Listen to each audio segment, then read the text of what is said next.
네, 여러분, 안녕하십니까? 시청자 여러분, 주민수입니다. 오늘도 역시 평안하시고 잘 지내시는지요?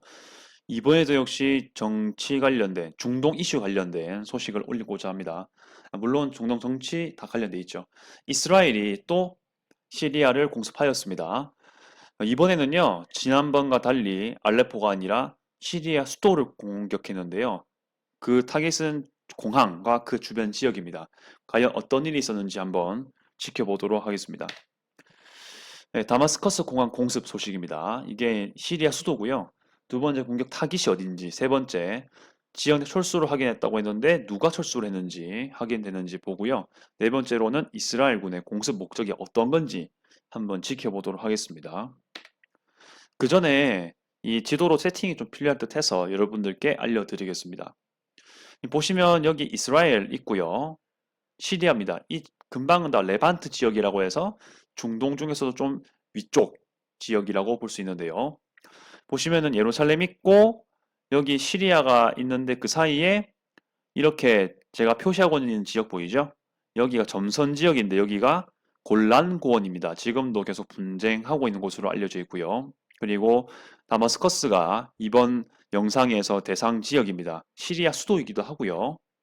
그리고 이 골란고원 왼쪽 밑에 여기 또 조그만한 호수 같은 게 보이는데 이게 갈릴리 호수가 되겠습니다. 그리고 배경 백그라운드로 조금 더 알려드릴 건요. 시리아는 이쪽에 바다를 접하고 있죠. 여기가 지중해잖아요. 이 파란 데가요. 북쪽에 뭐가 있냐면 라타키아 지역과 흐메이민 공군 기지가 있습니다. 공군 기지가 있는데 여기가 시리아가 당연히 관할하고 있지만은 사실 러시아의 영향력이 너무나 큰 곳이고요. 남부 좀 더 밑으로 내려가면은 안 나오긴 하지만 여기가 타르투스라는 데가 있습니다. 타르투스는 해군 시설이 많은 곳이고 항구이기도 하지만 러시아가 지배적으로 관리를 하는 곳이기도 하죠. 그런 것을 좀 보면서 이번 것을 접근하면 좋지 않을까 싶고 방금 말씀드린 갈릴리 북동부에 골란고원이 있고 또 넘어가서 가까이에 또 다마스커스가 있다. 이렇게 보시면 될 것 같습니다. 네, 소식 바로 전파하겠습니다. 시리아 국내 통신은요, 이스라엘이 지난 금요일 늦은 밤에 공습을 했다라는 소식을 알려주고 있습니다. 군인 5명이 사망을 했고요. 시리아 국영통신 사나에서는 적대적인 미사일 몇 기를 격추했다라고 알려주고 있습니다. 갈릴리 호수 북동쪽 방향에서 자정 12시 45분에 공격이 왔다라고 그렇게 소식을 알려주고 있고요. 이 기사 내용은 Times of Israel, 이스라엘 기사겠죠. 이것을 9월 17일 기사를 제가 영어로 된 것을 한국어로 번역 요약하였습니다. 예, 지금 사실 좀 더 내용이 있는데요. 그 타임즈 오브 이스라엘에서는 이 시리아 국영 통신의 언급을 다 하고 있지만은 플러스 해가지고 어떤 내용까지 전파하고 있냐면은 이러한 보고가 좀 의심이 된다라는 얘기까지 하긴 해요. 하지만 뭐 일단 국영통신 좀 적대적인 나라죠, 시리아가. 여기서 하는 내용도 일단 전파를 하고 있으니까 팩트는 알려드리는 걸로. 아무튼 이렇게 격추했다라고 보고했다 이렇게는 알려드리겠습니다. 일단 여러분 판단에 맡기고요.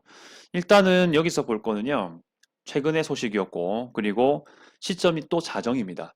그러니까 지난 알레포 공항 공습 때는 저녁쯤이 좀 다수였는데 이번에는 좀 더 늦은 밤에 공격을 했네요. 그리고 이게 지금 기사 원문을 보시면요.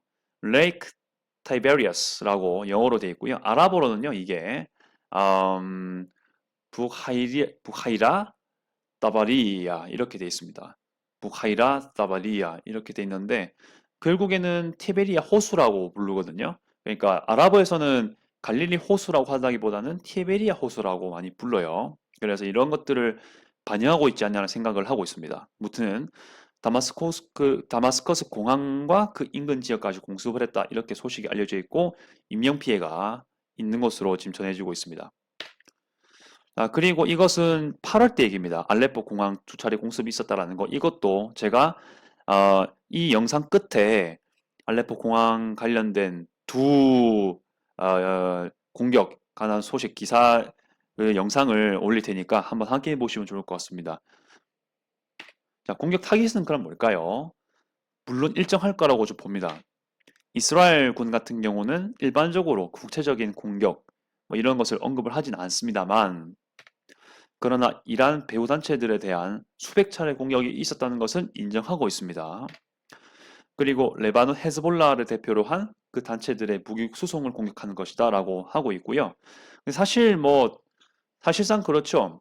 이 헤즈볼라는 여러분 잘 아시겠지만 이란의 배후 단체이긴 하죠. 하지만 지리적으로는 이란에 있진 않고 레바논에 거점을 두고 있습니다. 그런데 최근에 참 놀랬던 사실은 헤즈볼라가 레바논에만 있는 게 아니고 헤즈볼라의 그 군 세력들이 시리아에 많이 들어와 있다는 거죠. 주로 그 도로 거점, 지리적으로 이제 교통적으로 확보가 될 만한 그런 거점들 중심으로 헤즈볼라가 많이 분포돼 있다. 이건 조금만 검색을 해봐도 많이 나오는 내용이니까요. 뭐 아무튼 이런 것들 참고하시면 될 것 같습니다. 아무튼 어, 이란 같은 경우는 지금 보시면 이스라엘하고는 영토상으로 붙어 있지가 않죠. 그 사이에 이라크도 있고 레바논도 있고 시리아도 있습니다. 그런데 잘 보시면 이란하고 이스라엘 사이에 그 있는 나라 중에 이스라엘하고도 국경선이 맞닿아 있고 이란하고도 어느 정도 가까운 나라가 뭐가 있냐면은 레바논이랑 시리아입니다. 그래서 이란이 보기에는 전략적으로 시리아 쪽에 그 이란 배후 세력을 두어서 이스라엘을 이제 안보적 위협하고 그리고 레바논 역시 그런 거점을 둘 수 있도록 헤즈볼라 같은 것들을 좀 윈윈 전략을 써서 이스라엘을 그 영내에 어느 정도 안보적 위협을 줄 수 있는 그런 계산이 있기 때문에 이 헤즈볼라랑 시리아를 계속 지원하고 있지요. 여기에 러시아도 꽤 작용을 많이 하고 있습니다. 그런 것들을 지켜볼 수 있고요. 하지만 이러한 공습들이 있었습니다, 여러분들. 그 알레포 공항도 공습을 했고 다마스커스 공항도 공습을 했습니다. 다 보면 공항 공습이죠. 네, 이런 것들에 대한 소식을 계속 연장해서 보면 네, 지난 목요일 IDF 고위 장교가 한 멘트가 있습니다.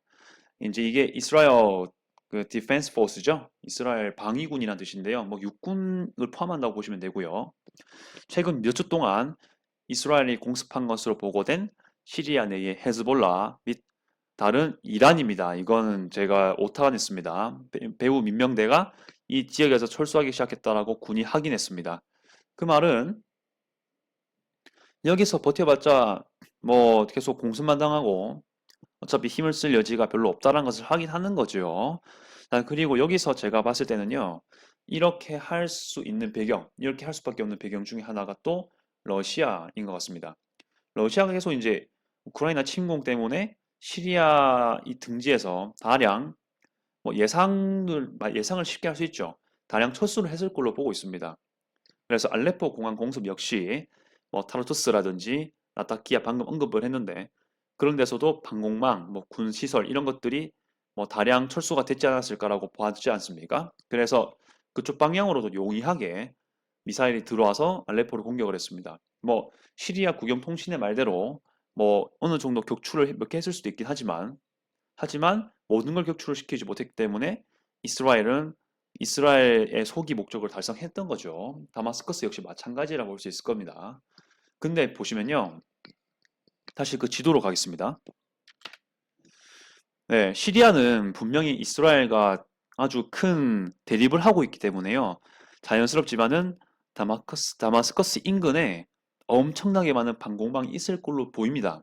그리고 이 지중해 지역에도 당연히 엄청난 방공망 시설이 있겠죠.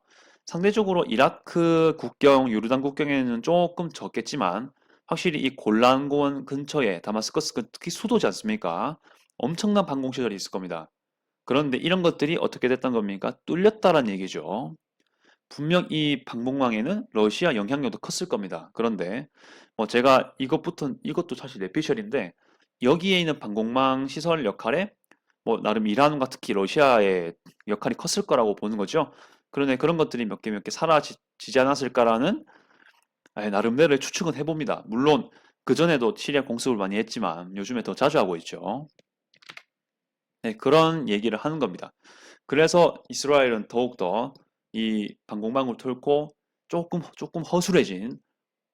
허술해졌을 걸로 보이는 방공망을 계속 뚫어서 미사일 날림으로써 이렇게 공격을 지속하고 있지 않냐라는 생각을 하게 되는 겁니다. 자, 그러면 공습의 목적은 뭘까요? 이런 이번 영상과 최근의 영상들이 제 부분 보면은 공항을 공격한 거잖아요. 한번 보도록 하겠습니다. 일단 거기서 어떤 작전이 발생했는데 그런 작전을 중단하기 위한 목적이 아닐까라는 생각을 하고 있고요. 시리아를 경유해서 이란에서 헤즈볼라로 무기 수송하는 것을 막는 게 목적이다. 이렇게 되어 있습니다. 그러니까 헤즈볼라나 이란이나 다 공통점은 이스라엘을 그 주변 지역에서 압박을 하고 있는 거죠. 사실 적대적인 입장을 가지고 있잖아요. 그런데 이러한 것들을 하지 못하도록 막는 것이 현재 목적이다라고 보고 있고, 그게 이제 러시아의 어떤 시리아와 레바논 이 지역 내에 세력 약화의 타이밍을 밟아서 바로바로 공습을 해내는 그런 결과를 낳는 과정인 것 같습니다. 아무튼 이렇게 해서 공습 목적도 아주 간단 명료하지만 그 공격하는 것들이 되게 다양하게 그리고 많이 진행되고 있다는 것을 알 수가 있습니다. 네, 오늘은 이렇게 영상을 마무리할 것 같고요. 여러분들은 어떻게 이 지역의 미래를 바라보십니까? 아마 제가 개인적으로 볼 때는 우크라이나 침공이 계속될수록 이러한 현상은 아마 지속되지 않을까라는 생각을 하고 있습니다. 여러분들의 생각도 댓글 달아주시면은 또 제가 아는 범위에서 잘 댓글 남기도록 하겠습니다. 답글 남기고요. 다음에도 역시 여러분들 좀 중동에서 이슈가 될 만한 것들을 가지고 헤드라인 혹은 이렇게 한 영상에서 한 사건을 가진 분석하면서 올리도록 하겠습니다. 시청 감사드리고요. 이상 주미스였습니다.